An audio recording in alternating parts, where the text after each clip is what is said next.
မိတ်ဆွေတို့ကြုံမှုကြရလားကိုအိမ်ငားတဲ့အခါအဆောင်ကလူတွေအားလုံးက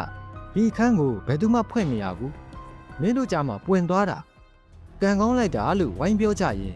အဲ့ဒါတကယ်ရောကံကောင်းတာဟုတ်ရဲ့လားဒါမှမဟုတ်အဲ့ဒီခန်းထဲမှာတခုခုကခမည်းတော်ကိုစောင့်နေတာများလား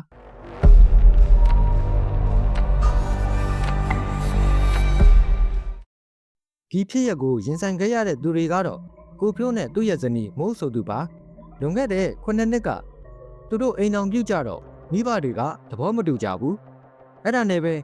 ကိုတူးကိုခြုံပြီးတော့ရှေးပေါက်ကံဘက်မှာအဆောင်ငှနေကြတယ်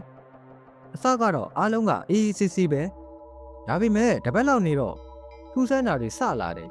အဆောင်မှုရဲ့ကလေးနေမကောင်းဖြစ်လို့တရင်သွားမေးကြတာပေါ့အခန်းထဲလေရောက်ရော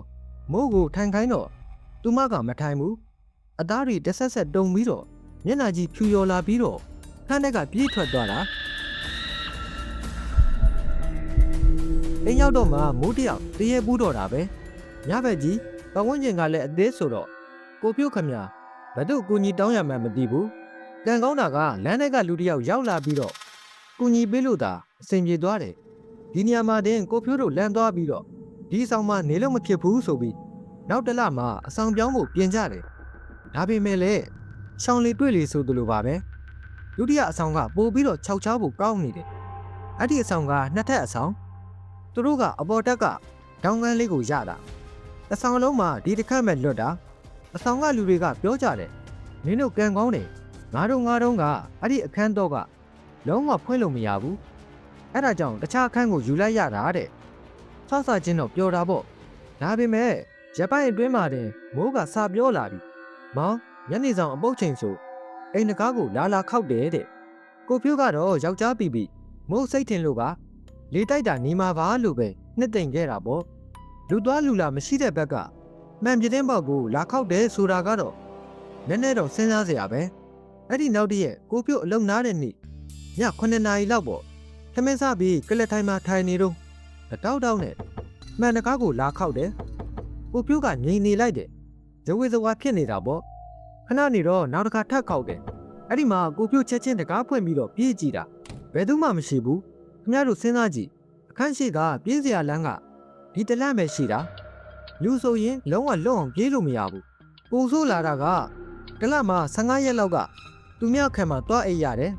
တရှိတကားမကြီးကိုတုံးနဲ့နောက်ကွက်မတက်လာထုတာဒါပေမဲ့ဘေးခန်းကလူတွေကဘာမှမကြားရဘူးအဆောင်ပေါ်ရှင်ကိုပြောတော့လဲလာတော့မကြည့်ဘူးအစိုးဆုံးညကတော့မိပြက်နေတဲ့ညတညပေါ့အိုက်တာနဲ့အိမ်ရှိပြတင်းပေါက်ကိုဖွင့်ကျောင်းနယ်လေးထုံးပြီးအိတ်ဖို့ပြင်နေကြတာကိုဖြိုးကချင်းအောင်ထောင်ပေးနေတော့မိုးကလှမ်းပြောတယ်မောင်ဟိုမှဘယ်သူလဲမသိဘူးကိုဖြိုးလှမ်းကြည့်လိုက်တော့မောင်ရိပ်ထဲမှာလူငယ်တစ်ယောက်ပြအသက်ကငငယ်လေး